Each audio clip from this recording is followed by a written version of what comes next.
In this lesson, I'm going to show a little bit more about adjusting the scene to accommodate the size of the building. Where I'm picking up as I left off, is that I'm deleting the extra faces out of the bottoms of the walls where we're not going to see them. And I realize it'd be much easier to do this in a side view or a front view. However, if I press the spacebar for the hotbox and choose Maya side view, I can't seem to see anything. And even when I press F, some of it's there. I may be missing parts.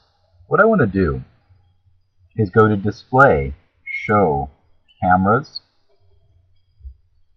I'll go back to a perspective so we can see this. And I'm going to get out of my isolation. And as we can see here, there's one of my cameras. In this case, that's the side camera. What I want to make sure of is in that side camera, in the attributes, that the clipping planes are nice and large, and that the cameras are moved back far enough to see the scene. What I'll do is look in my outline and even organize this by choosing Show, Objects, Cameras. And I'll pick my front camera, which looks like it's fairly small over here, and check the clipping plane. And I'll do the same with the top, selecting the top camera, and I'm going to move this up so that I'm actually looking down on everything. You can see here now I'm above my scene.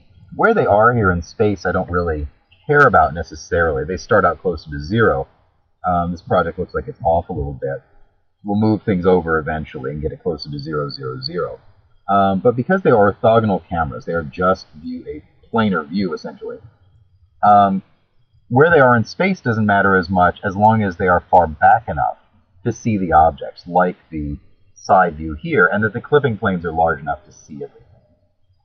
Now, to finish optimizing those brick walls, I'll reselect them and choose Show, Isolate, Select, View Selected.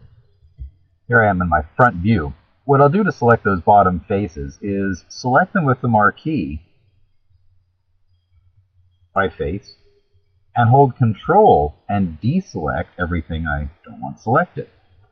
And what that leaves me with, if I go back here into a perspective, are just those bottom faces of the walls selected. So really nice way to work, because Maya's default selection is by crossing. If the marquee crosses a face or some an edge, it will select it.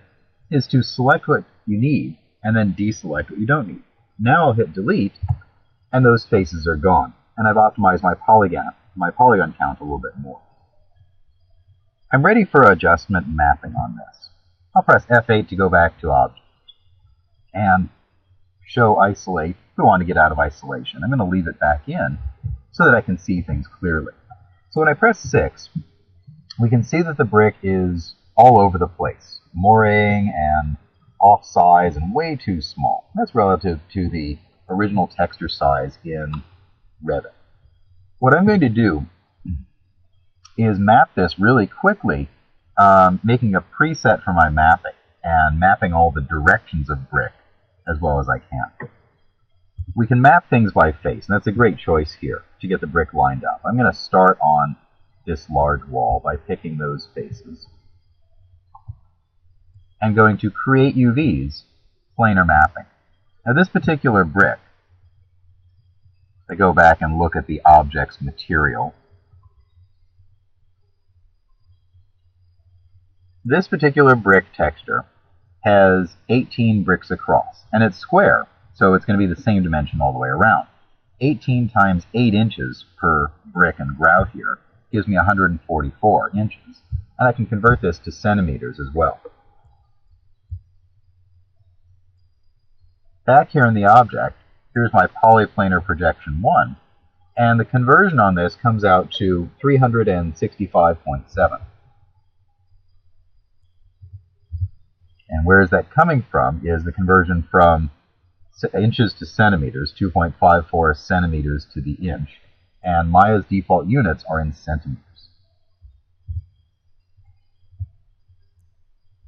And once I put that in, this brick on at least these faces is now mapped to the right size. We told the texture how big to be and actually where to start. And what concerns that, or what governs that, is here in that planar projection. Where is the center of that projection, and how big is it? And is it rotated at all? This one is not rotated. Some of the other pieces I will need to. I'm going to save my file and call this Walk on the Beach mapping.